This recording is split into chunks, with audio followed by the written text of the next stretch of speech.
people, how the Spirit moved them by the Word. I felt like I was known, truly known by God. My heart was opening up, and I felt like I was loved and alive, truly alive with God. So it was there that I would say I really began a true journey of faith, and the Bible was one of the primary sources of that transformation for me. So as adults, what are your adult experiences with the Bible? Is it different from childhood? Much. Is it? Yeah. Whereas before I just looked at it and knew it was holy.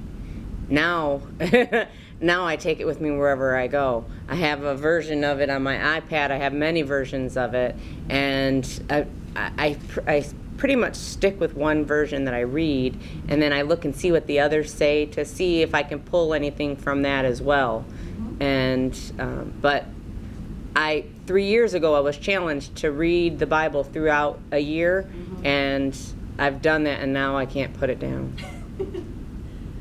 Yeah, it is. It's a really great addiction. Yeah, it is. It is.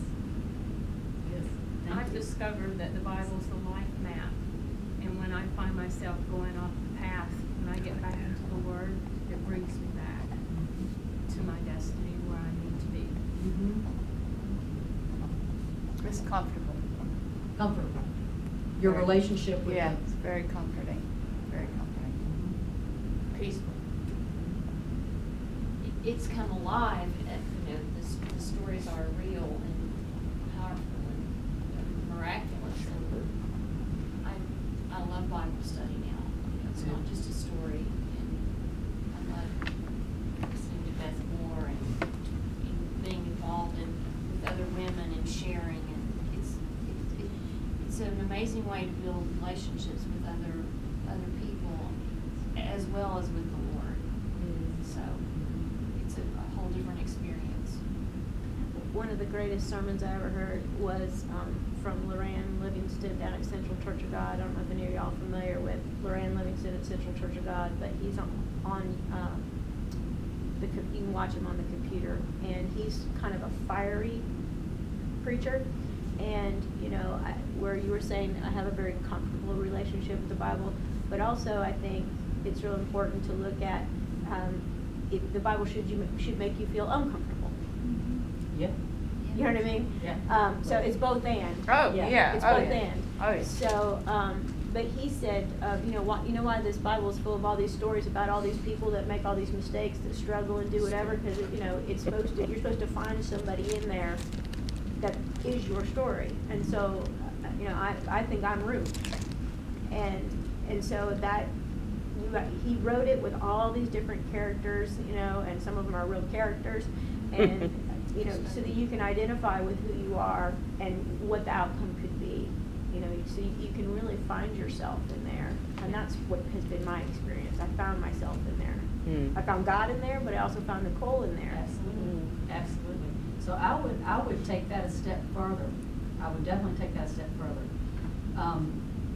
I have a couple of stories that are I would say, if you're a signature story, or my stories in the Bible, and Joseph is one of them, but also the road to Emmaus is one of them in the New Testament. So I've identified very deeply with the story of Joseph and his brothers, and the story of the disciples not recognizing Jesus on the road, yet ultimately he reveals himself to them. And the scriptures, by the way, are part of that Emmaus story, which Jesus tells them the scriptures. And later on, they say, were our hearts not burning within us when he opened the scriptures to us?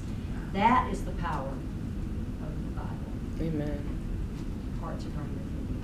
But I would take that a step further, that we find our story, or we identify with a person in the Bible, or find our story. But I would challenge you to consider all the stories of the Bible significant and relevant to you and your story. I would challenge you to approach, and you're going to say, wait a minute, you're talking about those Old Testament prophets, which we're doing Bible study now, the minor prophets. But yes, I am saying that. I am. So take your story, but it's all your story, because what we're talking about is a larger narrative. With God, there is always an eternal narrative going on, period.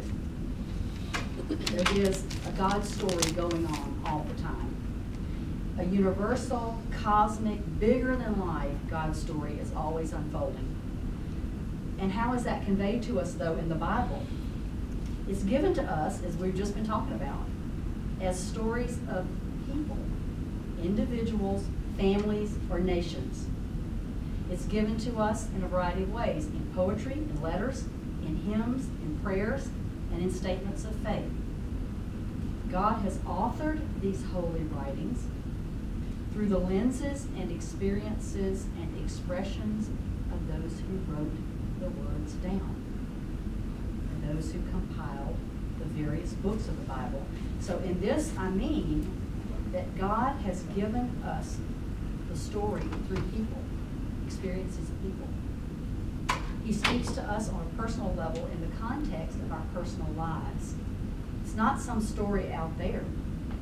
We now, just as those people we read about in the Old Testament and the New Testament, we consider them to be part of the God story. We're part of that now. We just may not be writing it down into a holy book or a holy collection of scriptures, but our story is part of the God story now as well. So even though the writings are dated and they're seemingly confined to particular times in history and particular cultures and particular peoples, our story is part of it. It's part of the ongoing story. So I want to give you an example for me in my life in which the ancient texts really came alive for me.